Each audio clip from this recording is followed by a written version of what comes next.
দুপুরে কি খাবে তুলি? টুকটুকি আমার বুকের মধ্যে মাথা রেখে ঘুমিয়ে পড়েছিল।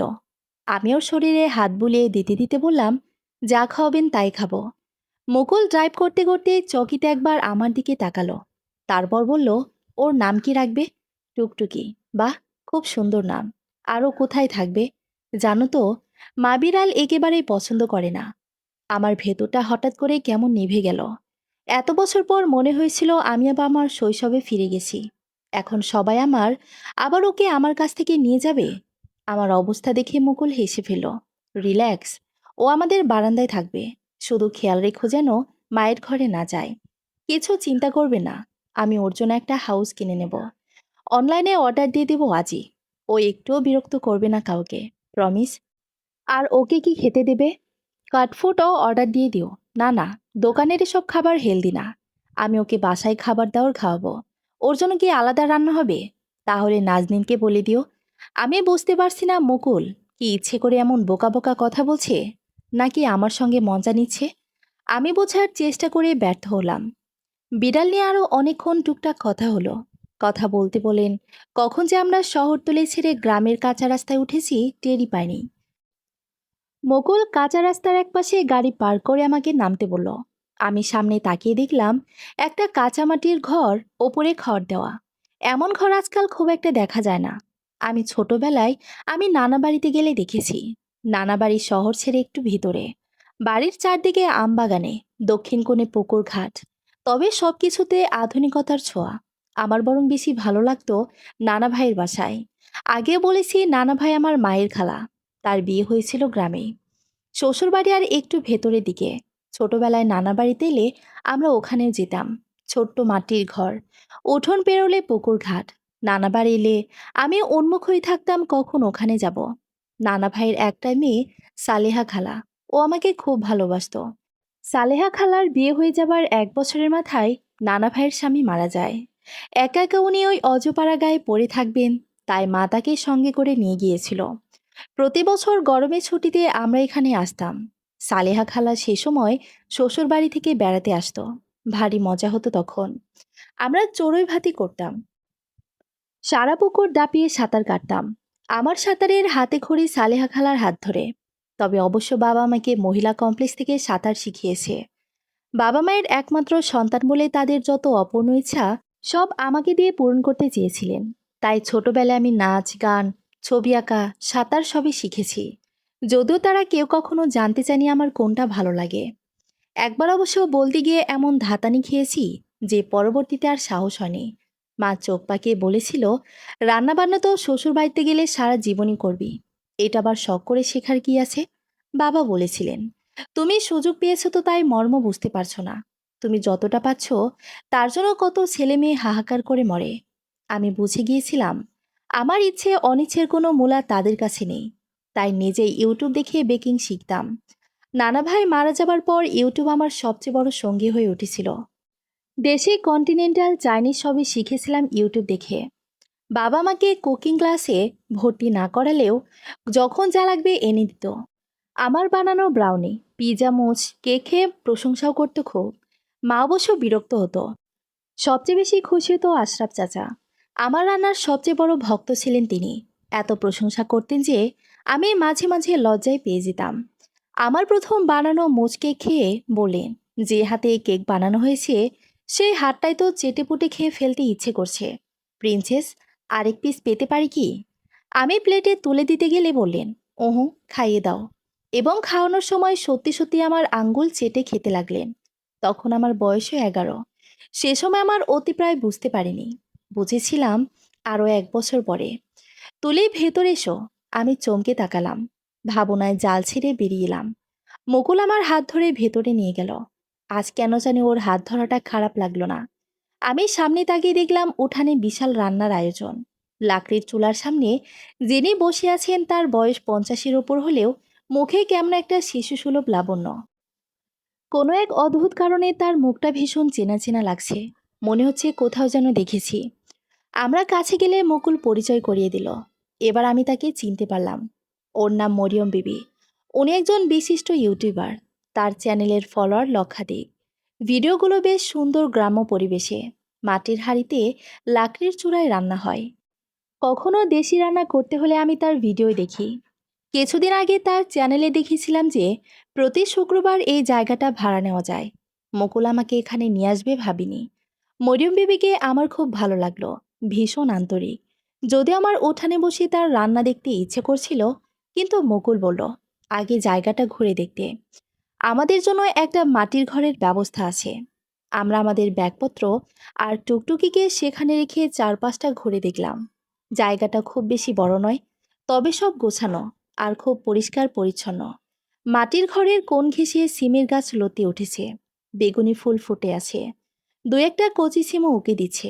বাড়ির পেছনে দুটো কলা গাছ, একটা পেয়ারা, আর কোণার দিকে একটা কামরাঙা গাছও দেখলাম। তবে আমার সবচাইতে ভালো লাগলো পুকুর ঘাট, বাধাই করা ঘাট, একেবারেই নির্জন। আমাকে তাকিয়ে থাকতে দেখে মুকুল বলল, পানিতে নামবে? এক্সট্রা ড্রেস আনলে নামতাম, আমি এনেছি, তুমি চাইলে নামতে পারো। এবার আমি বুঝলাম মুকুলের এত বড় ব্যাগের রহস্য। আমি আর সময় নষ্ট না করে তরতর করে সিঁড়ি বেয়ে নেমে পানিতে ঝাঁপিয়ে পড়লাম। প্রথমে পানি ঠান্ডা মনে হলেও পুকুরের মাঝ বরাবর আস্তে আস্তে টের পেলাম নিচের দিকে পানি বেশ উষ্ণ। পুকুরের ঠিক মাঝখানে এসে আমি মাথা তুললাম। পানি একেবারে অগভীর, আমার গলা পর্যন্ত হবে। আমি সামনে তাকিয়ে দেখলাম মুকুল সিঁড়ির শেষ ধাপে দাঁড়িয়ে অপলক চেয়ে আছে। আমি ওখান থেকেই চেঁচিয়ে বললাম, আপনিও নামেন। কিছু একটা বলল, এত দূর থেকে শোনা গেল না। আমি সাঁতরে আবার ঘাটে ফিরে এলাম। তারপর উঠে দাঁড়িয়ে বললাম, আসেন, আপনিও নামেন। মুকুল কেমন বিষণ্ণ চোখে তাকিয়ে রইল। আমার প্রথমে একটু অস্বস্তি হচ্ছিল। আমার পরনের শাড়ি ভেজা, শরীরের সঙ্গে লেপ্টে আছে। তাকিয়ে দেখলাম মুকুল আমাকে দেখছে না, করুণ চোখে পানির দিকে তাকিয়ে আছে। আমি সিঁড়ির ধাপে উঠে বললাম, কি হয়েছে? কিছু না, তুমি সাঁতার কাটো। আপনি আসছেন না কেন? আমি পানিতে নামতে ভয় পাই। ছোটবেলায় একবার ডুবে গিয়েছিলাম, তারপর আর কখনো নামিনি। আমি এগিয়ে এসে বললাম, কিছুই হবে না, এইটুকু পানিতে আপনি ডুববেন না, আসেন তো। মুকুল আমার সঙ্গে পানিতে নেমে এলো। আমি ওর হাত ধরে মাঝ বরাবর নিয়ে এসেই থামলাম। এখানে ওর বুক অব্দি পানি। আমি ওকে দাঁড় করিয়ে রেখে চারদিকে সাঁতার কাটতে লাগলাম। হঠাৎই মনে হলো ও তাল সামলাতে পারছে না। ভারসাম্য হারিয়ে পড়ে যেতেই আমি দ্রুত এসে ওকে ধরে ফেললাম। ওর মুখের দিকে তাকাতে সাহস হচ্ছিল না। পানিতে একবার যার ভয় জন্মায়, সেটা থেকে বেরিয়ে আসা এত সহজ নয়। আমি ওর বুকের মধ্যে মাথা রেখে টের পেলাম হৃস্পন্দন অনেক দ্রুত। আমি ওকে শক্ত করে জড়িয়ে ধরে বললাম, ভয় নেই, সব ঠিক আছে, আমি আছি তো মুকুল। যে কাজটা কখনোই করে না, আজ সেটাই করলো। দুই হাতে আমাকে জড়িয়ে ধরে খুব অদ্ভুত একটা প্রশ্ন করলো। আমি তার কি জবাব দেব বুঝতে না পেরে চুপ করে দাঁড়িয়ে রইলাম। তুমি কি আমাকে ছেড়ে চলে যাবে তুলি? আমি কি জবাব দেব বুঝতে পারলাম না। প্রশ্নটাই বুঝলাম না। আমি ছেড়ে চলে যাব মানে কি? এখন চলে গেলে তো এই হাঁটু পানিতেই ডুবে যাবে। তাছাড়া আমি ওকে ডুবতে দেব তো? সুইমিংয়ে এতগুলো মেডেল কি আমি এমনি এমনি পেয়েছি? নাকি ও ভাবছে আমি ওকে ছেড়ে অন্য কোথাও চলে যাব? সেটাই বা কেন ভাববে? আর আমি যাবোটা কোথায়? বাবা মায়ের কাছে তো আমি মরে গেলেও ফিরে যাব না। যারা বিয়ে হবার আগে আমাকে বোঝেনি, তারা এখন কি বুঝবে? মুকুল অনেকক্ষণ জবাবের জন্য অপেক্ষা করে একসময় আমাকে ছেড়ে আস্তে আস্তে হেঁটে ঘাটের দিকে চলে গেল। আমি ওর যাত্রাপথের দিকেই তাকিয়ে রইলাম। কেমন কুঁজো হয়ে আস্তে আস্তে উঠে যাচ্ছে। আমি নিশ্চিত ওর ভীষণ মন খারাপ হয়েছে। মন খারাপ হলেও ও এমন কুঁজো হয়ে হাঁটে। এই কদিনে আমি এটা লক্ষ্য করেছি। ও চলে যাবার পর আমার আর পানিতেই থাকতে ইচ্ছে হলো না। উঠানে এসে দেখলাম মরিয়ম বিবির সরষে ইলিশ বসিয়েছে। এই আইটেমটা সামনাসামনি দেখার আমার খুব শখ ছিল। আমি কয়েকবার ট্রাই করেছি, সবই ঠিক থাকে, কিন্তু কেন যেন একটু তেতো হয়ে যায়। আর চোখে তাকিয়ে দেখলাম আমাদের মাটির ঘরের দরজা বন্ধ। মুকুল নিশ্চয়ই চেঞ্জ করছে। ওর সাধারণত এসব কাজে অনেক সময় লাগে। সকালে অফিস যাবার আগে ও দেখি দীর্ঘ সময় নিয়ে গোসল করে তারপর যত্ন করে তৈরি হয়। এমনিতে ওর ঠান্ডা ধাত, তাড়াতাড়ি চেঞ্জ করে নিলেই ভালো। আমার আবার এসব ঠান্ডা জলে কিছু যায় আসে না। আমি দিনরাত বৃষ্টিতে ভিজলেও দিব্যি সুস্থ থাকতে পারি। আমি চুলার ধারে বসে পড়লাম। মরিয়ম বিবি আমাকে একটা কাঠের পিঁড়ে এগিয়ে দিয়ে বলল, চা খাইবা? খাবো। একটু আদা দিয়ে রং চা দিতে পারবেন? ওনার আসলে একটু ঠান্ডার ধাত তো। বলতে বলতে আমি কি একটু লজ্জা পেয়ে গেলাম? তা কেন? মরিয়ম বিবির সঙ্গে তো আমার অভিনয় করার দরকার নেই। ধুর, সারাক্ষণ অভিনয় করতে করতে এমন অবস্থা হয়েছে যে যে কোনটা অভিনয়, কোনটা সত্যি নিজেই বুঝতে পারি না। ব্যবস্থা মনে হয় করাই ছিল। মরিয়ম বিবি চটপট চা দিয়ে দিল। স্বচ্ছ কাচের কাপে সোনালি লিকারটা দেখতে ভীষণ ভালো লাগছে। মাঝে কিছু আদা আর এক টুকরো লেবু ভাসছে। আমি কাপ দুটো তুলে নিয়ে ঘরের দরজায় ধাক্কা দিলাম। কি আশ্চর্য! দরজা খোলায়। ভেতরে ঢুকে দেখলাম মুকুল দুই হাতে মাথা চেপে ধরে বিছানায় বসে আছে। আমাকে দেখে চোখ তুলে তাকালো। ওর চোখ কেমন লাল হয়ে আছে। এই রে, ঠান্ডা বাঁধিয়ে ফেলেছে। সব দোষ আমার। কেন যে পানির মধ্যে নিয়ে গেলাম। আমি ওর হাতে চায়ের কাপ দিয়ে বললাম, তাড়াতাড়ি চাটা খান, গলা ব্যথা করছে। ও আমার কথার জবাব না দিয়ে বলল, তুমি চেঞ্জ করে নাও, ঠান্ডা লেগে যাবে। আমার শাড়ি শুকিয়ে গেছে, তাড়াতাড়ি চাটা খান তো, ঠান্ডা হয়ে যাবে। মুকুল চায়ের কাপে চুমুক দিল। দেখে মনে হচ্ছে বেশ আরাম পাচ্ছে। আমি আমার হ্যান্ডব্যাগ থেকে পানির বোতল, সেই সঙ্গে ঠান্ডা আর মাথা ব্যথার ওষুধ বের করে দিয়ে বললাম, জলদি খেয়ে ফেলুন। আপনাকে পানিতে নামিয়েছি জানতে পারলে মা আমাকে আস্ত রাখবে না। মুকুল কেমন অদ্ভুত ভঙ্গিতে হাসল, যেন আমি খুব অবান্তর কিছু বলে ফেলেছি। কেন যেন হঠাৎ আমার ওর জন্য খুব মায়া হলো। ওর মায়ের সঙ্গে কেমন একটা দূরত্ব, আমার সঙ্গেও সুবিধা করতে পারছে না। পৃথিবীতে কত আজে বাজে ছেলেরা মায়ের আদর পায় আর একান্ত বাধ্যগত বউ পায়। বেচারার ভাগ্য দুদিক দিয়েই খারাপ। কিন্তু তাতে আমার কি? হঠাৎ করে আমার ওর প্রতি এত আলগা দরদ উঠল কেন? আমি শক্ত হাতে নিজের মনের লাগাম টেনে ধরলাম। আর যাই করি, ওকে বিশ্বাস করবার মতো ভুল আমি করব না। তবে এই কথা সত্যি যে মুকুলের প্রতি আমার এক ধরনের মায়া জন্মেছে, সেটা আহামরি কিছু না। মায়া তো আমার টুকটুকির জন্যও আছে। ওকে তো মাত্র আজই পেলাম। সেখানে মুকুল তো আমার সঙ্গে গত 10 দিন ধরে আছে। আর আমার অনেক উপকারও করেছে। ও সাহায্য না করলে আমার মাস্টার্সে ভর্তি হওয়া হতো না। আমার ভর্তির কথা শুনে শাশুড়ি অনেক তুলকালাম করেছে। মুকুলের সঙ্গে সুবিধা করতে না পেরে একদিন আমাকে ডেকে বললেন, শোনো, ওইসব পড়ালেখার ধান্দা মাথা থেকে বাই করে ফালাও। কিভাবে মাথা থেকে বের করব? নাকের ফুটা দিয়ে না কানের ফুটা দিয়ে? ওই বেদব মায়া। শাশুড়ির লগে কেমনে কথা কইতে হয় বাপ মাই শিখায় নাই? না তো, খাড়াও, তোমার বাপ মায়েরে খবর দিয়ে আনতেছি।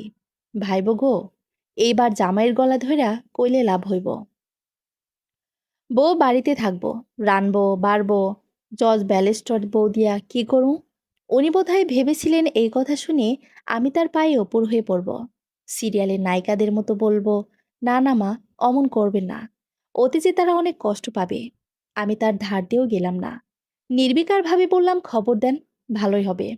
তারাও এসে দেখো কেমন ঘরে বিয়ে দিয়েছে। তখন যে ছেলেকে দেখে রসগোল্লা মাকে পান্তুয়া ভেবেছিল, এখন এসে দেখো, বুঝুক তারা আসলে কি। আমার নির্বিকার ভাব দেখে উনি একটু থমকে গেলেও দমে গেলেন না। রাতের বেলা খাবার টেবিলে এই নিয়ে কথা উঠল। বাবা মাকে খবর দিয়ে আনানোর কথা শুনে মুকুল রেগেমেগে টেবিল ছেড়ে উঠে গেল। উনি কয়েকবার পিছন থেকে ডাকলেন, কিন্তু লাভ হলো না। অগত্যা তিনি উঠে পিছু নিলেন। আমার রুদ্ধদ্বার বৈঠক হলো। যথারীতি বাইরে থেকে কিছুই শোনা গেল না। কিন্তু এরপর আমার শাশুড়ি আর এই নিয়ে একটা কথাও বললেন না। বাবা মাকে আনানো হলো না বলে আমার বরং একটু আফসোসই লাগতে লাগলো। প্রথম দিন মুকুল আমাকে সঙ্গে করে কলেজে নিয়ে গেল। আবার দুপুরে সঙ্গে করে নিয়েও এলো। বাড়িতে এসে দেখি এলাহি কারবার চলছে। নাজুয়াপা তার স্থূলকায় শরীর নিয়ে নিজের হল ঘরে রীতিমতো দাপাদাপি করছে। আমাদের দেখে শরীর নাচিয়ে বলল, ভাইজান, আমি আর কাম করুম না। মুকুল থমথমে গলায় বলল, কেন, কি হয়েছে? খালাম্মাই আমারে অপমান করছে। আমরা গরিব বইলা কি আমগোর আত্মসম্মান নাই? আমি তার ভাষা জ্ঞান থেকে চমৎকৃত হলাম। তার মধ্যে এত সুপ্ত প্রতিভা আছে জানা ছিল না। যদিও তার একটু বহিঃপ্রকাশ দেখার সুযোগ পেলাম না। আমার শাশুড়ি গর্জে উঠে বললেন, ওই মাথারি, কি অপমান করছি তোরে? তুই যা, তোরে তো তাই কইছি। নাজুয়াপা হঠাৎ পোলটি খেয়ে ওনাকে বাদ দিয়ে আমাকে নিয়ে বলল, ভাবি, আপনার কিন্তু কপাল পড়ছে, এমন শাশুড়ি পাইছেন। আপনার কপাল নিরুপমার থেকেও খারাপ। ওই বেটির নিরুপমার কেডা? কেন, আপনি স্টার প্লাস দেখেন না? আমার শাশুড়ি স্টার প্লাস দেখে না। তিনি পাকিস্তানি সিরিয়ালের ভক্ত। নিরুপমা না বলে যদি তেরে বিন কিংবা মুরাদ মান্নাত বলতো, তাহলে বোধহয় ভালো হতো। যদিও দ্বিতীয়টা ওনার সঙ্গে ভালো যেত। স্টার প্লাস না দেখলেও উনি অবশ্য দমে গেলেন না। ঝড়ের বেগে এগিয়ে এসে বললেন, ওই মুকুল, এই বেটের চুলের মুঠিটা ধইরা এরে বাড়ির থেকে বাই কর। বাড়ির পরিবেশ বেশ থমথমে। রাত 11টা বেজে গেছে, এখনো কারো খাওয়া হয়নি। আমার শাশুড়ি সাধারণত 9:30টার দিকে আমাকে ডাকেন। আমি খাবার গরম করে দিলে 10টা নাগাদ আমরা 3জন খেতে বসি। দুপুরে মুকুল থাকে না বলে রাতের খাবারটা সবাই একসঙ্গেই খাই। এটাই নিয়ম। কিন্তু আজ তার ব্যতিক্রম হলো। আমি কয়েকবার নিজের ঘর থেকে বেরিয়ে দেখলাম তার ঘরের দরজা বন্ধ। 10টা নাগাদ একবার শেষ চেষ্টা করলাম। ভয়ে ভয়ে তার ঘরের দরজা ধাক্কা দিলাম। ভেতর থেকে বাজখাই কণ্ঠ ভেসে এলো। কে? আমি মিনমিন করে বললাম, আমি। জ্বালাইতেছো কেন? বিদায় হও। খাবেন না? ওই গোয়ের খাওন খাইতে চায় না।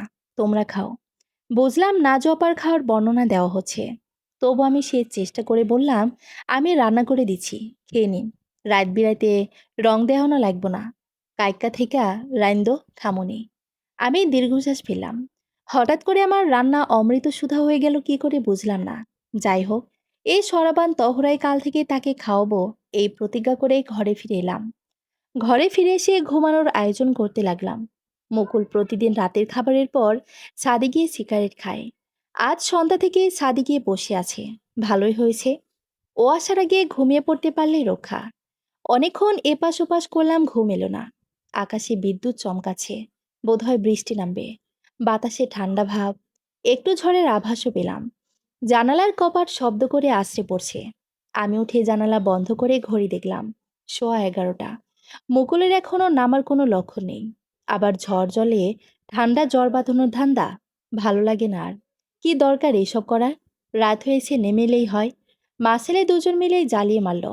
আমি আস্তে আস্তে সিঁড়ি বেয়ে ছাদে উঠে গেলাম। মুকুলকে দেখা যাচ্ছে রেলিং ধরে ঝুঁকে দাঁড়িয়ে আছে, হাতে জ্বলন্ত সিগারেট। আমাকে দেখে ও কেমন চমকে উঠল। কোনো মতে নিজেকে সামনে নিয়ে বলল, তুমি এখানে? আজ রাতে কি এখানেই থাকবেন? আমার কথা শুনেও হেসে ফেলল। বলল, থাকতে পারলে তো ভালোই হতো। থাকতে চাইলে বলেন, বিছানা করে দেই। মুকুল কিছু একটা বলতে গিয়ে বলল না, নিজেকে সংযত করে নিল। তারপর বলল, তুমি রাতে খেয়েছো? না। আপনাকে খাবার কথা জিজ্ঞেস করতে এলাম। আমার আর খেতে ইচ্ছে করছে না। তুমি খেয়ে শুয়ে পড়ো। চা খাবেন? মুকুল একটু অবাক হয়ে বলল, চা? হ্যাঁ। নাম শুনিনি আগে। তুমি খাবে? খাওয়া যায়। এবার আমাকে অবাক করে দিয়ে ও চিলেকোঠার দরজা খুলল। আমি উকি দিয়ে দেখলাম ঘরের ভেতর পুরনো সাইকেল থেকে শুরু করে আলমারি, বইয়ের তাক সবই আছে। অনেকগুলো ঝুড়ি ভর্তি খেলনা। বোধহয় এখানে ওর ছোটবেলার জিনিসপত্র রাখা। কোণার দিকের একটা ছোট টেবিলে একটা ইলেকট্রিক কেটলি আর চায়ের সরঞ্জাম। মুকুল 2 কাপ চা বানিয়ে একটা আমার হাতে দিল। আমরা আবার ফিরে এসে রেলিং ঘেঁষে দাঁড়ালাম। চায়ের কাপে চুমুক দিয়ে আমি চমকে উঠলাম। এত ভালো চা অনেক দিন খাইনি। মুকুল হালকা গলায় বলল, চা ঠিক আছে? হুঁ, খুব ভালো হয়েছে। আপনাকে কয়েকটা কথা বলবো। বলো। আমার জন্য এত ঝামেলা নেওয়ার দরকার নেই। কী ঝামেলা? আমার মাস্টার্স করা নিয়ে বাড়িতে অহেতুক ঝামেলা হচ্ছে। এত ঝামেলা করে আমি পড়াশোনা করতে চাই না। মুকুল এতক্ষণ বেশ মন দিয়ে আমার কথাই শুনছিল। এবার স্কুলের মাস্টারদের মতন বোঝানোর ভঙ্গিতে বলল, বিষয়টা মাস্টার্সে না, পুরো সেট আপটা ঠিক হওয়া দরকার। এখন তুমি ক্লাসে যাচ্ছ, এটা নিয়ে সমস্যা হচ্ছে। এরপর পাশ করে চাকরি করবে, তখন আবার একই পরিস্থিতি হবে। এর চেয়ে বরং এখনই সব। চাকরি? আমি চাকরি করব? কেন? তুমি চাকরি করতে চাও না? মুকুল আমার মুখের দিকে তাকিয়ে আছে। আমি কি জবাব দেব বুঝতে পারছি না। এসব নিয়ে অনেক বছর কারোর সঙ্গে কথা হয় না। কথা বলতে ইচ্ছেও করে না। মনোবিজ্ঞান নিয়ে পড়াটা আমার শখ ছিল। ক্যারিয়ারের কথা চিন্তা করলে হয়তো অন্য কোনো বিষয় নিয়ে পড়তাম। বরাবরই আমার অন্য কিছু করার ইচ্ছা। কিন্তু এই নিয়ে কখনো কারোর সঙ্গে আলাপ হয়নি। শুধু একবার একজনের সঙ্গেই কথা হয়েছিল। আমাকে চুপ করে থাকতে দেখে মুকুল আবারও বলল, তুমি কি চাকরি না করে অন্য কিছু করতে চাও? জি। সেটা কি? কোনো রকম বিজনেস? অনেকটা সেই রকমই। ও কৌতূহল নিয়ে বলল, কিরকম? আমার হঠাৎ করে আজ কেন যেন ওকে সবটা বলতে ইচ্ছে হলো। আমার আসলে খুব শখ একটা রুফটপ রেস্টুরেন্ট করার। ঠিক রেস্টুরেন্ট না, কফি শপ বা চা বার বলতে পারেন। মুকুল চায়ের কাপে চুমুক দিয়ে বলল, ইন্টারেস্টিং। কীরকম বলো তো? ছাদের ওপর একপাশে ছাউনি দিয়ে রান্নার ব্যবস্থা থাকবে। চা, সিঙ্গারা, লুচি, আলুর দম, পেঁয়াজু, ছোলা, ঝালমুড়ি, এসব দেশীয় খাবার পাওয়া যাবে। মাটির পাত্রে সব খাবার দেওয়া হবে। বাহ, এটা তো খুবই ভালো আইডিয়া। আমার কেমন একটু লজ্জা করতে লাগলো। মুকুল আমার সব ছেলে মানুষই ইচ্ছেগুলোকে অনেক গুরুত্ব সহকারে নেয়। ও আবারও বলল, তুমি আগে পড়াশোনা শেষ করো, তারপর আমরা এটা নিয়ে কাজ শুরু করব। কি কাজ? লোনের ব্যবস্থা করতে হবে, লোকেশন দেখতে হবে। আমি তোমার জন্য চমৎকার একটা বিজনেস প্ল্যান করে দেব। কেমন? মুকুল আরও কিসব যেন বলছে। আমি কিছুই শুনতে পাচ্ছি না। আমার সমস্ত শরীর থরথর করে কাঁপছে। বহু বছর আগে ঠিক এই কথাগুলো কেউ আমাকে বলেছিল। সেই ভয়াবহ স্মৃতি হঠাৎ করেই বহু বছর পর ফিরে এসেছে। তখন আমি সবে ক্লাস 8-এ উঠেছি। স্কুলে ক্লাস সেইভাবে শুরু হয়নি বলে হাতে অফুরন্ত সময়। বাবা কদিন আগে আমাকে একটা ছোট ইলেকট্রিক ওভেন কিনে দিয়েছে। আমি প্রতিদিনই কেক, পিৎজা, ব্রাউনি সহ নানান মজার মজার খাবার বানাচ্ছি। চুলা না জ্বালিয়ে মাইক্রোওয়েভে চা বানাচ্ছি। আমার রান্নার সবচেয়ে বড় ভক্ত আশরাফ চাচা প্রতিদিনই বাড়িতে আসতেন। সময় অসময়ে তার চলে আসাটা নতুন কিছুই না। উনি বাবার কলেজের বন্ধু। একই মেডিকেল থেকে দুজনেই পাশ করেছেন। বাবা ঢাকা মেডিকেলে কাজ করেন আর উনি মিডফোর্ড হাসপাতালে। প্রায় প্রতিদিনই সন্ধ্যাবেলা চাচা চলে আসতেন। সেদিন সকাল সকালেই চলে এসেছিলেন। মা ততক্ষণে স্কুলে পেরিয়ে গেছে। বাবা যাওয়ার প্রস্তুতি নিচ্ছেন। চাচাকে বলাতে উনি বললেন চা খেয়ে বের হবেন। বাবাও বেরিয়ে গেল। আমি তাকে পিরিচি করে ব্রাউনি দিলাম। উনি মুখে দিয়ে আয়েসে চোখ বুজে বললেন, দারুণ। চা দেবে না প্রিন্সেস? আমি মাইক্রোওয়েভে চা বসিয়ে ফিরে এসে দেখলাম উনি মজা করে ব্রাউনি খাচ্ছেন। আমাকে দেখে বড় সোফাটার একপাশে সরে গিয়ে আমাকে বসার জায়গা করে দিলেন। আমি একটু অস্বস্তি নিয়ে বসলাম। চাচা হঠাৎ করে আমার গা ঘেঁষে বসে এক হাতে কোমর জড়িয়ে ধরলেন। আমার সমস্ত শরীর কাঠ হয়ে গেল। আমি আমার পাঁজরে তার আঙ্গুলের নড়াচড়া টের পাচ্ছিলাম।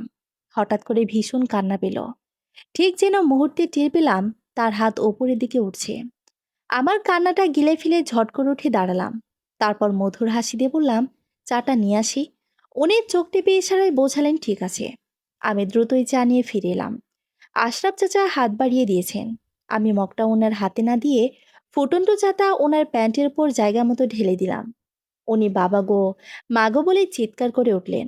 আমি এই সুযোগে মগটাও সেখানে ফেলে দৌড়ে বাথরুমে ঢুকে দরজা বন্ধ করে দিলাম। ভেতর থেকে শুনছি উনি সমানে চিৎকার করেই যাচ্ছেন। অকথ্য ভাষায় আমাকে জানয় তাই বলে যাচ্ছেন। বাথরুমের লাইটের সুইচ বাইরের দিকে। তাড়াহুড়ো লাইট জ্বালাতে ভুলে গেছি। বাইরে তখন উনি একইভাবে গর্জন করে যাচ্ছেন। ভয়ে আমার সমস্ত শরীর থরথর করে কাঁপছে। মনে হচ্ছে এই বোধহয় উনি দরজা ভেঙে ভেতরে এসে আমার উপর ঝাঁপিয়ে পড়বেন। আমি অজ্ঞান হলাম না। স্পষ্ট চেতনা নিয়ে ভয়ে কাঠ হয়ে ভেতরে বসে রইলাম।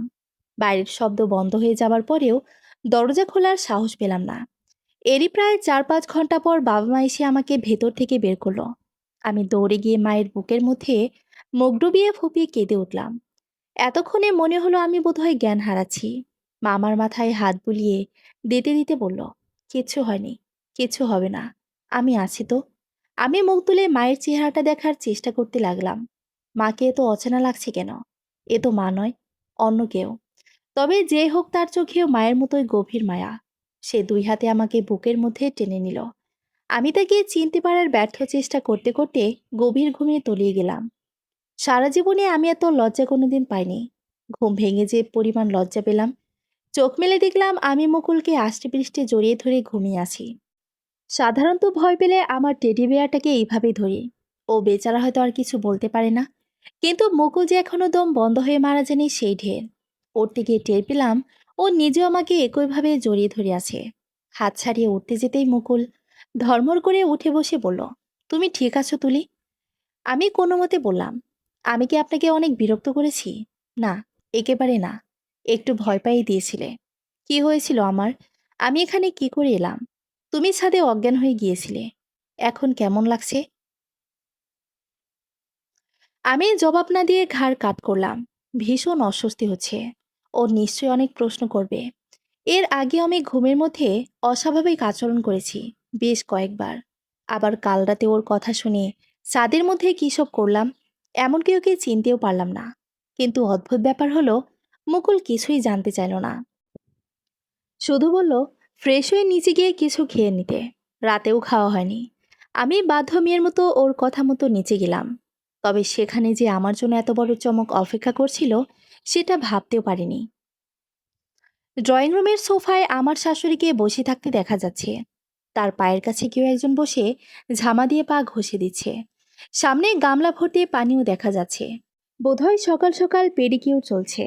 এই দৃশ্য দেখে তেমন অবাক হলাম না, কিন্তু পায়ের কাছে বসে থাকা মানুষটিকে দেখে রীতিমতো ধাক্কা খেলাম। সে আর কেউ নয়, আমাদের অতি প্রিয় নাজু আপা, যাকে গতকাল এক প্রকার ঘাট ধাক্কা দিয়ে বের করে দেওয়া হয়েছিল। আমাকে দেখে উনি বললেন, এই তোর ভাবি আইসা গেছে। কি কি কইরা রাখছোস বুঝাই ক। হ ভাবি, আলু ভাজি কইরা রাখছি, হালুয়া করছি, আটা মাখছি, আপনি রুটি বানাইয়ে দিন। আমি রুটি তো খাল আমার পছন্দ হয় না। তোর এই লপের মতো রুটি খাওয়ানো যায় নাকি? দে ভালো করে ঘষাতে পায়ে। ওনার কণ্ঠে স্নেহের ছোঁয়া। বুঝলাম এদের মধ্যে পাঁচমিশালি খিচুড়ি রান্না হচ্ছে। ভয়াবহ ষড়যন্ত্রের আভাস। আমি রান্নাঘরের দিকে পা বাড়ালাম। পেছন থেকে উনি ডেকে দুপুরে রান্নার মেনু দিলেন। সেই মেনুর বহর শুনে আমার মতো রান্নাপ্রিয় মানুষও আটকে উঠল। লতি দিয়ে শুটকি, খাসির মাথা, মুরগির গিলা, কলিজা দিয়ে লটপটি, মুগ ডাল দিয়ে রুই মাছের মাথার মুড়িখণ্ড, বাসমতি চালের ভাত, কচুর মুখে দিয়ে আলু বেগুনের ঝোল। মেনু শুনে মেজাজ খারাপ হলো। এত সব রান্না করতে হবে বলে নয়, সে যত সব আইটেম বলা হয়েছে এর একটাও মুকুল খায় না। এর মহিলা আমাকে যন্ত্রণা দিতে যতটা উৎসাহী, এর 10 ভাগের 1 ভাগ যদি ছেলের স্বাস্থ্য নিয়ে হতো, তাহলে ছেলের এই হাল হতো না। যাক, তার মায়েরই যদি কোনো চিন্তা না থাকে তো আমার কি। আমি রুটি সেকে টেবিলে দিলাম। উনি বললেন, বেগুন একটু বাছলে ভর্তা বানায় তো। আমার আবারও মেজাজ খারাপ হলো। বেগুনে মুকুলের অ্যালার্জি, এসব কি উনি ইচ্ছা করে করছেন? আমি নাজুকে বললাম, নাজু আপা, গরুর মাংস বের করেন তো, আর পোলায়ের চাল ধুয়ে রাখেন। তারা দুজন মুখ চাচাই করতে লাগলো। নামার আগে মুকুল বলেছিল ভেবেছিলাম আজ সারাদিন ঘুরবো, কিন্তু কাল যে অবস্থা হলো, বিকেলের আগে বেরোনো সম্ভব না। আমি ব্যস্ত হয়ে বললাম, না না, আমি আজকে সারাদিন রান্না করব। ব্রেকফাস্ট, লাঞ্চ, ডিনার সব বাসাই করব। শোনো তুলি, জি বেশি স্ট্রেস নেওয়ার দরকার নেই। কিছু লাগলে আমাকে বলো। ওর বলার ধরন দেখে আমি হেসে ফেলাম। মনে হচ্ছে যেন আমার খুব কঠিন কোনো অসুখ করেছিল, কেবলই সেরে উঠেছি। অথচ এগুলো আমার সঙ্গে প্রায়ই হয়, বিশেষ করে সেই দিনের পর থেকে। সেদিন সেই অন্ধকারের ভয়াবহ আতঙ্ক এরপরেও আমার জীবনে বারবার ফিরে এসেছে। আমি ভেবেছিলাম মা ভীষণ রেগে যাবে, হয়তো বাবার সাথে ঝগড়া করবে, কারণ বাড়িতে আশরাফ চাচার এই অবাধ বিচরণ মা কখনোই স্বাভাবিকভাবে নেয়নি। প্রায় খুব বিরক্ত হতো। কিন্তু দেখা গেল মা কেমন যেন মুষড়ে পড়ল, বরং বাবাই খুব হম্বিতম্বি শুরু করলো। বারবার বলতে লাগলো দুধ কলা দিয়ে মানুষ কালসাপ পোষে, আর আমি পুষেছি শিয়াল। যে থালিতে খাই সেখানেই হাগে। হারামজাদা, হাগা আমি বের করছি। এমন ওষুধ দেব যে হাগা মাথায় উঠে যাবে। যখন এত হম্বিতম্বি করছিল, তখন আমার সন্দেহ হয়েছিল কিছু একটা ঝামেলা আছে। মাকে বলেছিলাম সে কথা। মা তখন গুরুত্ব দেয়নি, বলেছিল না। এবার তোর বাবা সত্যি রেগে গেছে, ওই বদমাইশটার বাড়িতে আসবে না। আমার তবু কেন যেন ভরসা হলো না। মেয়েদের সিক্স সেন্স খুব প্রবল হয়, কথাটা বোধহয় আসলেই সত্যি। এই ঠিক দুদিনের মাথায় বাবা আশরাফ চাচাকে নিয়ে আবার বাড়ি এলেন। বাবার মুখ কাচুমুচু, আশরাফ চাচার কাদো কাদো। বাবা হাত কচলাতে কচলাতে বললেন, একটা ভুল বোঝাবুঝি হয়েছে, এই জন্য এতদিনের সম্পর্ক নষ্ট করা কি ঠিক? আমি হতভম্ব মুখ করে তাকিয়ে রইলাম, কোনো জবাব দিতে পারলাম না। এবার বাবা বেশ কড়া গলায় বললেন, উনি তো তোর বাবার মতোই, বরং তুই যেটা করেছিস সেটাই অন্যায়। তোর উচিত আশরাফের কাছে ক্ষমা চাওয়া। আশরাফ চাচা দুই হাতে মাথা চেপে ধরে বসেছিলেন। এই কথা শুনে ব্যস্ত হয়ে বললেন, না না কায়সার, ও কথা বলিস না। ও ছোট মানুষ, বুঝতে পারিনি। আমাকে মাফ করে দাও প্রিন্সেস, প্লিজ। বলতে বলতে আশরাফ চাচা হু হু করে কেঁদে উঠলেন। আমি আর নিতে পারছিলাম না। এক ছুটে নিজের ঘরে দৌড়ে পালিয়েছিলাম। সেখান থেকেই শুনলাম আশরাফ চাচা বাবাকে বলছে, তোর মেয়ে যেন আর বেশি বাড়াবাড়ি না করে, তা না হলে তোর জন্য ভালো হবে না। মনে রাখিস, তোর ব্যাপারে আমি ওর অনেক কিছুই জানি। এই কথা শুনে আমার পায়ের তলা থেকে মাটি সরে যাওয়া উচিত ছিল, কিন্তু সেটা হয়নি। ওই মুহূর্তে শুধু একটা কথাই মনে হয়েছিল, আল্লাহ আমাকে একটু কম বুদ্ধি দিলেও চলতো, তাহলে জীবনটা এর চেয়ে একটু সহজ হতো। এর পরের অংশটা আমার জন্য সহজ হলো না। আমি চোখ মুছে আবার ড্রয়িং রুমে ফিরে গেলাম। চাচা আমাকে দেখে কান্নার মতো একটা ভঙ্গি করলেন। আমি তার কাছে গিয়ে বললাম, চাচা, আমাকে মাফ করে দিন। আমি আসলে বুঝতে পারিনি। আপনি আমার সঙ্গে যা করেছেন নিশ্চয়ই মৌরিন আপুর সঙ্গে তাই করেন। আমারই বোঝার ভুল হয়েছে। I am sorry. আমি তাকলে দেখলাম তার চোখের মনি মুহূর্তের জন্য জ্বলে উঠেছে প্রচণ্ড ক্রোধে। উনি এক মুহূর্ত সময় নিয়ে নিজেকে সামনে নিয়ে বললেন, প্রিন্সেস, তুমি আর মৌরিন আমার কাছে একই, তা তো নিশ্চয়ই। বাবা, আমি আর মৌরিন আপু যেন তোমার কাছেও এখন থেকে একই হই। মরিন আশরাফ চাচার মেয়ে, বয়সে আমার চেয়ে বছর পাঁচেকের বড় হবে। তাকিয়ে দেখলাম রাগে চাচার ফর্সা গাল লাল হয়ে গেছে। উনি চিবিয়ে চিবিয়ে বললেন, প্রিন্সেস দেখি বড় হয়ে গেছে। আমি আর কথা বাড়ালাম না, নিজের ঘরে ফিরে গেলাম। সেদিন থেকে আমার অভিনয় জীবনের শুরু। সেদিন আমরা তিনজনই জানতাম আসল সত্যটা কি, অথচ তিনজনই অভিনয় করেই যাচ্ছিলাম। এরপর 10 বছর চলে গেছে। জীবনের প্রতিটি দিনই আমার অভিনয় করে কেটেছে। এখন তো এমন অবস্থা হয়েছে যে কোনটা অভিনয়, কোনটা সত্যি নিজেই বুঝতে পারি না। এই যেমন কদিন ধরে মুকুলের সঙ্গে বেশ প্রেম প্রেমে অভিনয় করছি। এটা তো অভিনয়ই, তাই না? আমি নিশ্চয়ই সত্যি সত্যি ওর প্রেমে পড়িনি। আপনাদের কি মনে হয়? প্রচণ্ড মাথা ধরেছে। যদিও এটা নতুন কিছু না, তবু প্রতিবারই মনে হয় নিতে পারছি না। মাথার দুপাশ যেন কেউ ব্লেড দিয়ে ছিঁড়ে দিচ্ছে। ঘর অন্ধকার করে শুয়ে আছি, তবু কমছে না। একটু আগে মুকুল মাথা ব্যথার ওষুধ দিয়েছে। খেতে ইচ্ছে করছিল না, তবু জোর করেই খাওয়ালো। সকাল থেকে সবকিছু ঠিকই চলছিল। খাবার টেবিলে এত সব রান্নাবান্না দেখে মুকুল একটু বিরক্ত হলেও পোলাও আর ভুনা মাংস দেখে বেশ খুশি হয়েছিল। বিপত্তিটা বাঁধল খাওয়ার পর, যখন আমার শাশুড়ি সারাদিনের রান্নাবান্না করা সব খাবার বক্সে ভরে নাজু আপাকে দিয়ে দিল। নাজু আপা মহা খুশি হবারই কথা। ব্যাগ গোছাতে গোছাতে উনি বলতে লাগলেন, বুঝছস নাজু, বাসি খাওন আমি খাইতে পারি না। একদিনের খাওন আরেকদিন মানছে খায়। একদিনের খাওন পরের দিন খাইব কুত্তা বিলাই। আগে তো বেলায় বেলায় রান্দা হইতো। আমরা তো কোনোদিন সকালে তরকারি দেওয়া রাইতে ভাত খাই নাই। খুবই স্পষ্ট ইঙ্গিত, বোঝাই যাচ্ছে পরের দিন আবার আমাকে বিস্তর রান্নাবান্না করতে হবে। আমি কিছু বললাম না। পাশে তাকিয়ে দেখলাম মুকুলের খাওয়া থেমে গেছে। ও নাজু আপাকে উদ্দেশ্য করে বলল, কালকে কি রান্না করবে মার কাছ থেকে জেনে নি। কাল তুলি থাকবে না, ওর ক্লাস আছে। আমার শাশুড়ির মুখের কথা কেড়ে নিয়ে বলল, অসুবিধা নাই, কলেজ থেকে আইসা রানবো। সেটা সম্ভব না। ক্লাসের পরেও আমার অফিসে আসবে, আমরা একটু শপিং করতে যাব। ওনার মুখ অন্ধকার হয়ে গেল। মুকুল খাওয়া শেষ করতে করতে বলল, তুলি, এত সব ঝামেলার আইটেম প্রতিদিন করবে না। ক্লাস থেকে ফিরে একটা দুটো আইটেম করতে পারো। দিনেরটা নাজপা আর মাবিলের সামলে নেবে। আমি আর কিছু বলার সুযোগ পেলাম না। তবে তাকিয়ে দেখলাম আমার শাশুড়ি আর নাজু আপার মধ্যে এক ধরনের দৃষ্টি বিনিময় হলো। বিষয়টা বেশ অর্থপূর্ণ, তবু আমি এড়িয়ে গেলাম। এই মহিলা যদি ভেবে থাকেন রান্নাবান্না দিয়ে আমাকে নাজেহাল করবেন, তাহলে ব্যাপারটা হাস্যকর। তবে মুকুল এসব মেলি ব্যাপারের মধ্যে কেন ঢুকছে বুঝতে পারছি না। হয়তো ওর মায়ের চরিত্র খুব ভালো করেই জানে বলেই, নাকি অন্য কোনো ব্যাপার আছে। এত সব রান্নাবান্না করেছি বলেই কি না জানি না, বিকেল থেকেই প্রচণ্ড মাথা ব্যথা শুরু হলো।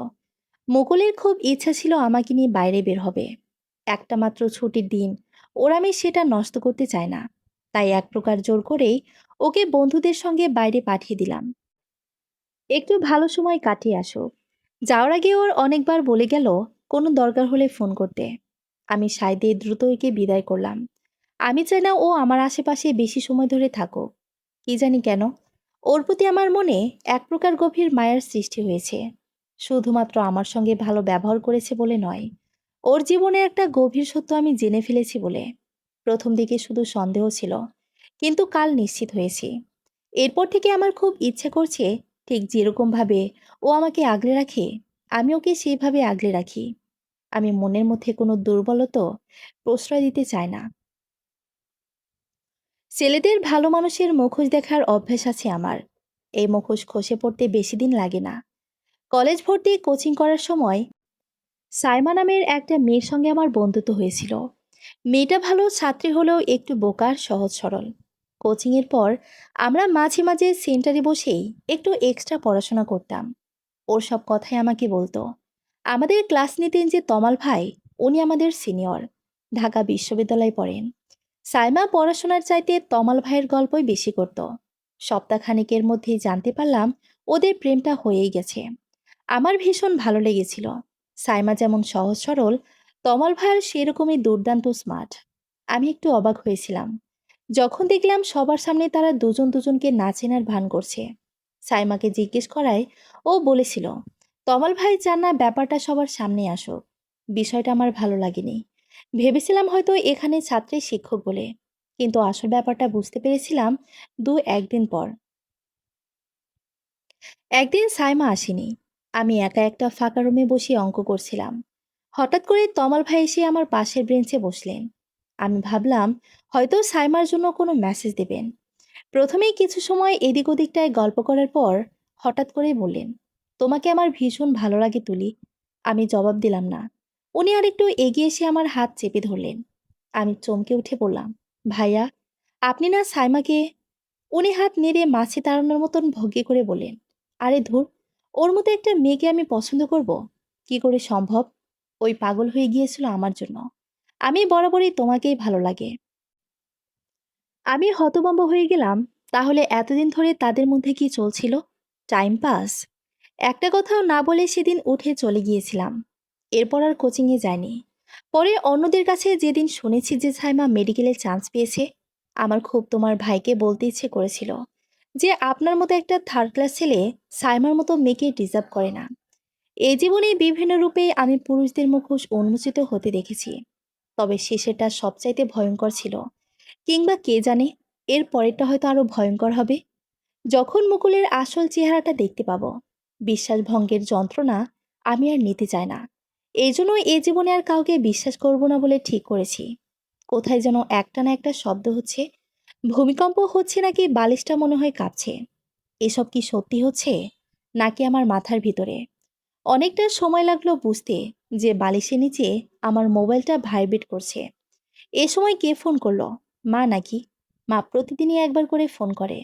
কেমন আছি, কি খেয়েছি, এসব অর্থহীন প্রশ্ন করে।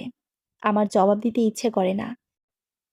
এত যদি আমার জন্য চিন্তা, তাহলে বিয়ের আগে আমার কথা একটু শুনলো কি হতো?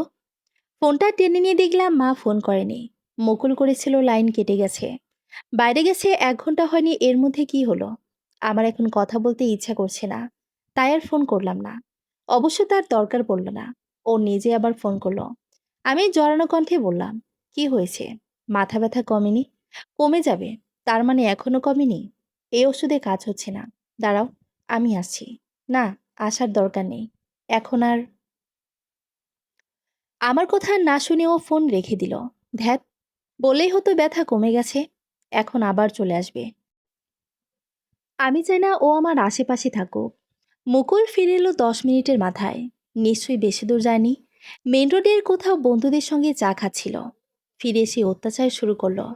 অন্য ওষুধ নিয়ে এসেছে, সেটা খেতে হলো। শুধু তাই নয়, ঘর অন্ধকার করে মাথা ম্যাসেজ করা শুরু করলো। প্রথম দিকে বিরক্ত হলেও একটু পরে আমার মনে হলো মুকুল ক্যারিয়ার নির্বাচনে ভুল করেছে। ওর উচিত ছিল ম্যাসেজ থেরাপিস্ট হওয়া। এত আরাম আমি জীবনে পাইনি। আমি অস্ফুটে বললাম, আহ, কি আরাম? ও বুঝতে না পেরে বলল, কি হয়েছে তুলি, কষ্ট হচ্ছে? আমি চোখ মেলে তাকালাম। ওর দু চোখে কি গভীর উদ্বেগ, কি অসীম মায়া। আমার ভেতরে কি একটা হলো। আমি 2 হাতে ওর মুখটা তুলে ধরে গভীর চুমু দিলাম। কয়েক মুহূর্ত মাত্র। ইচ্ছা হলো নিজের 2 গালে জুতার বাড়ি মারি। এখন কি করি? এটা তো আর ফিরে নেওয়ার উপায় নেই। তাকিয়ে দেখলাম ও হতভম্ব মুখ করে তাকিয়ে আছে। কোনো মতে বলল, আমি কিন্তু তোমাকে নেশার কোনো ওষুধ দেইনি। ও বলার ধরন দেখে আমি হেসে ফেললাম। মুকুল আজকাল কেমন সিনেমার নায়কদের মতো আচরণ করছে। হঠাৎ জড়িয়ে ধরছে, আলটপকা চুমু খাচ্ছে। কাজে বেরোনোর আগে তো যা করছে সেটা বলার মতো না। ওর এইসব আচরণে আমার বিরক্ত হওয়া উচিত, রাগ হবার কথা। কিন্তু অদ্ভুত ব্যাপার হলো আমার রাগ হচ্ছে না, বরং ভালো লাগছে। আশ্চর্যের কথা হলো এ এমন না করলেই অস্বাভাবিক লাগছে। এটা খুবই খারাপ লক্ষণ। এতে এক ধরনের প্রত্যাশা তৈরি হয়, যেটা পূরণ না হলে হতাশা জন্মায়। আমি এসব থেকে শতহস্ত দূরে থাকতে চাই। নিজেকে প্রতিদিন বোঝাচ্ছি এসব আর কিছুই নয়, অভ্যাস মাত্র। কিংবা বলা যায় এক ধরনের চাহিদা। মুকুল যখন আমাকে বাইরে খেতে নিয়ে যায়, আমি কি খাচ্ছি না? খাবারটা যেমন একটা চাহিদা, সেরকম শরীরের নিজস্ব কিছু চাহিদা আছে। এর বেশি তো কিছু নয়। এর চেয়ে বেশি কিছু হলে আমি সেটা ভাবতে চাই না। চাই না মনের মধ্যে কোনো দুর্বলতাকে স্থান দিতে। চাই না আবার নতুন করে কারোর প্রতি বিশ্বাস তৈরি করতে। সত্যি কথা বলতে, আরেকবার ঠকতে চায় না। অনেক রাত হয়েছে। আজ খুব শখ করে 15 কতগুলো সুতি শাড়ি হাতে ধুয়ে দিয়েছিলাম। আমি আর তিথি এই শাড়িগুলো বঙ্গবাজার থেকে কিনেছিলাম। বঙ্গবাজার মার্কেটটা তিথিদের বাড়ির একেবারেই কাছে। ক্লাসের শেষে আমরা দুজন প্রায় ওদের বাসায় চলে যেতাম। পথে মার্কেটে ঢুঁ মারতাম। এত কম দামে এত সুন্দর সুন্দর শাড়ি! মোটামুটি আমাদের পকেটে মানির টাকা দিয়েই হয়ে যেত। কলেজের বিভিন্ন অনুষ্ঠানে পহেলা বৈশাখ থেকে শুরু করে পহেলা ফাল্গুন, 21শে ফেব্রুয়ারি সব উপলক্ষে শাড়ি কিনতাম। বিয়ের পর এখানে আসার পর এগুলো নিয়ে আসতে পারিনি। মা কাল বস্তা ভরে পাঠিয়ে দিয়েছে। আমার একটু রুচিবায়াতর মত আছে। সব শাড়িগুলো আজ ধুয়ে দিয়েছি। ছাদে মেলতে গিয়ে লক্ষ্য করলাম ওদের ছাদটা বেশ সুন্দর। আমি বিকেলে কিছুক্ষণের জন্য যাই। শাড়িগুলো বিকেলে ছাদ থেকে নিয়ে এসেছি, গুছিয়ে রাখা হয়নি। আলমারিতে শাড়িগুলো রাখতে গিয়ে মনে পড়লো বিয়ের পর মুকুল আমাকে কয়েকটা শাড়ি কিনে দিয়েছিল। শেষ সময় খুলে দেখিনি। আজ বের করে নিয়ে বসলাম। দুটো গোলাপি আর একটা সবুজ রঙের। গোলাপি রং আমার দু চোখের বিষ। ছোটবেলায় মা আমাকে সারাক্ষণ গোলাপি জামা পরিয়ে রাখতো। আমি সবুজ শাড়িটা খুলে দেখলাম।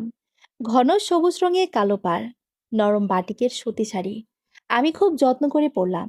ঘন করে কাজল দিলাম চোখে। আয়নার সামনে দাঁড়িয়ে কয়েকবার নিজেকে বললাম, ওকে খুশি করার জন্য পরিনি, পড়তে ইচ্ছে হয়েছে তাই পড়েছি। মনে হচ্ছে কিছু একটার অভাব। ছোট করে একটা কালো টিপ দিলাম। হ্যাঁ, এবার ঠিক আছে। সবশেষে ঘড়ির দিকে তাকিয়ে আটকে উঠলাম। 9:30 বাজে। ও তো 7টার মধ্যে চলে আসে। দেরি হলে ফোন করে। আজ কি হলো? আমি নিচে নেমে গেলাম। পুরো বাড়িটা কেমন খা খা করছে। আমার শাশুড়ি নতুন ডায়েট শুরু করেছে। 8টার সময় গ্রিন জুস আর ডিম খায়। রাতে খাবারের সময় আমাদের সঙ্গে দুধ আর ওটস নিয়ে বসে। আমি 8টার সময় খেয়ে শুতে চলে গেলে আমাকে বলে। আমি কয়েকবার ফোন দিলাম। মুকুল ফোন ধরল না। আমার কেমন কান্না পাচ্ছে। বাইরে শস্য শব্দে ঝড়ো বাতাস দিচ্ছে। এত দেরি হচ্ছে কেন? কোনো বিপদ হয়নি তো? মুকুল ফিরল 10:30টার দিকে। আমাকে দেখে ভ্রু নাচিয়ে বলল, কি রাত বিরাতে এত সাজগুজ করেছো কি আমার জন্য? রাগে আমার ইচ্ছে করছিল ওর উপর ঝাঁপিয়ে পড়তে। আমি ওর প্রশ্নের জবাব না দিয়ে বললাম, ফোন ধরছিলেন না কেন? ফোন ভেঙে গেছে।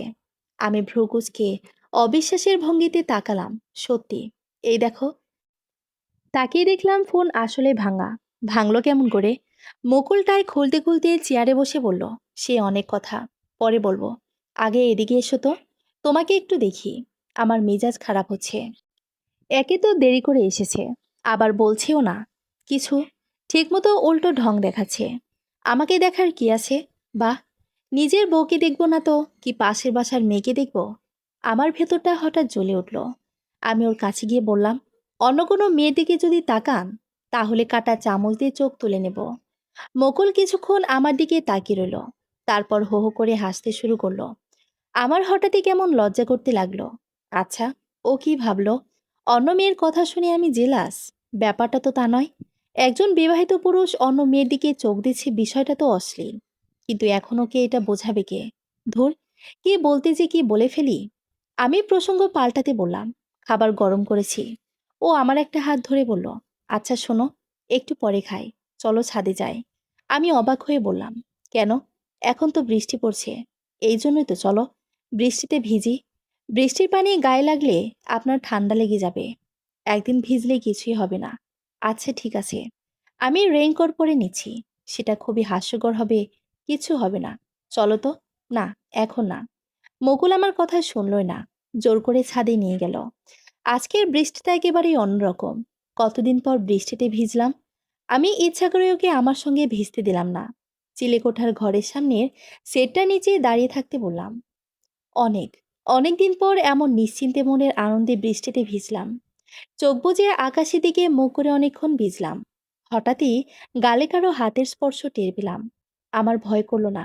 যেন স্পর্শ আমার অনেক দিনের চেনা। চোখ মেলে দেখলাম ও কেমন ঘোর লাগা দৃষ্টিতে তাকিয়ে আছে। উত্তপ্ত দীর্ঘ চুমো। অনেকটা সময় পর মুকুল খুব আস্তে আস্তে বলল, চলো ভেতরে যাই। আর ভিজতে হবে না। আমি ভেবেছিলাম ও হয়তো আমাকে নিচে নিয়ে যাবে, কিন্তু আমাকে অবাক করে দিয়ে ও আমাকে চিলেকোঠার ঘরটাতে নিয়ে গেল। পুরোনো দিনের রংচটা একটা বেতের সোফা রাখা ওখানে। আমি ওটাতেই বসলাম। ও আমার হাতে চায়ের মগ দিয়ে পাশে বসতে বসতে বলল, তোমাকে এরকমই বৃষ্টির দিনে প্রথম দেখেছিলাম। আমি দীর্ঘশ্বাস ফেলে বললাম, হ্যাঁ, মনে আছে।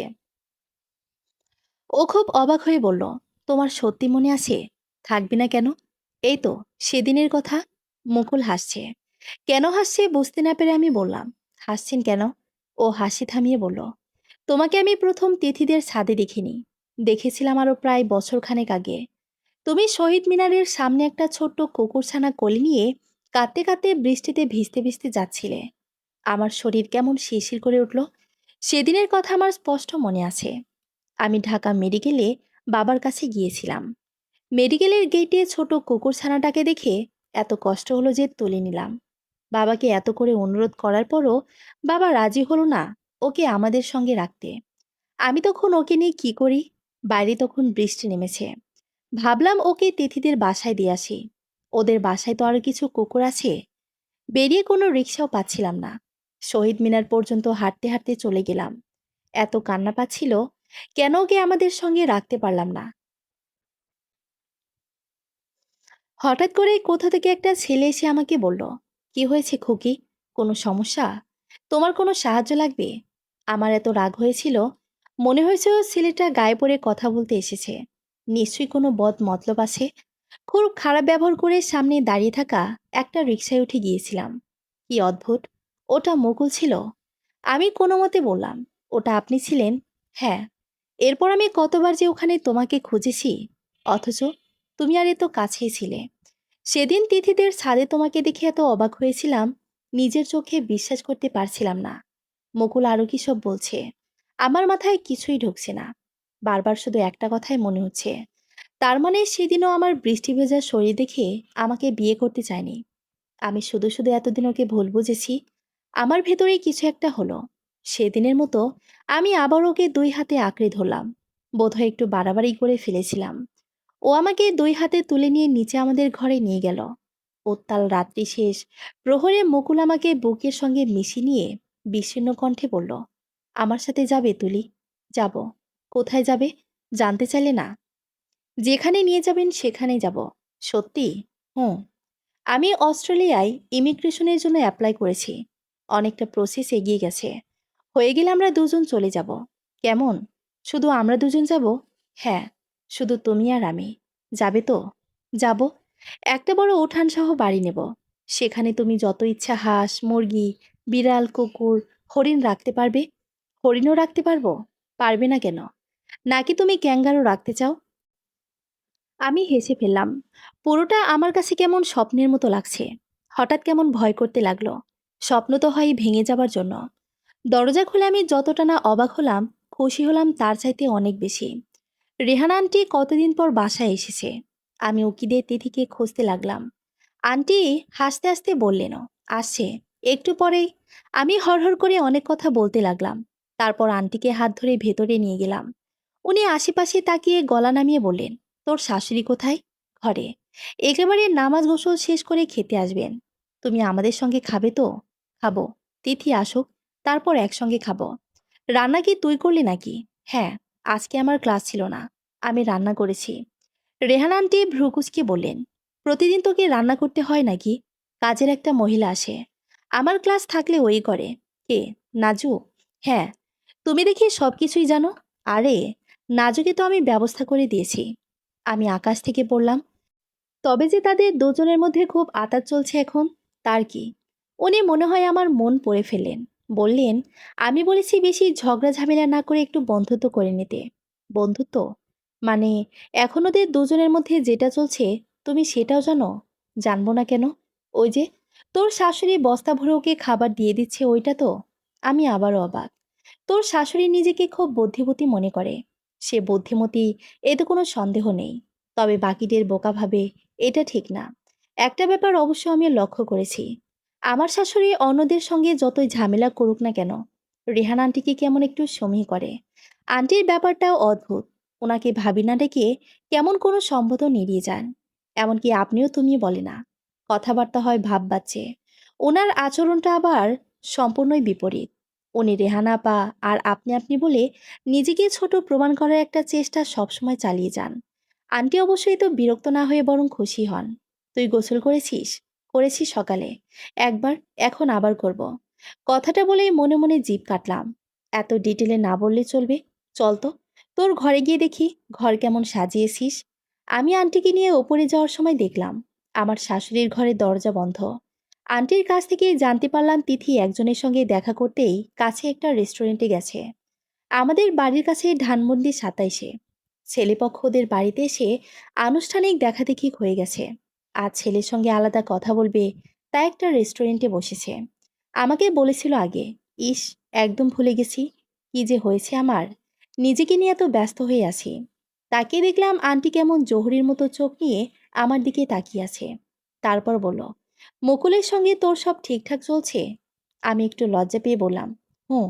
উনি আর কথা বাড়ালেন না, বললেন, যা, তাড়াতাড়ি গোসল করে আয়, তিথি চলে আসবে, টেক্সট করেছে। আমি হাঁপ ছেড়ে বাঁচলাম। অন্তত মায়ের মতো করেনি। গত মাসে মায়ের ওখানে গিয়েছিলাম এক শুক্রবারে। সেদিন মুকুল আমাকে নিয়ে সকাল সকাল বেরিয়েছিল।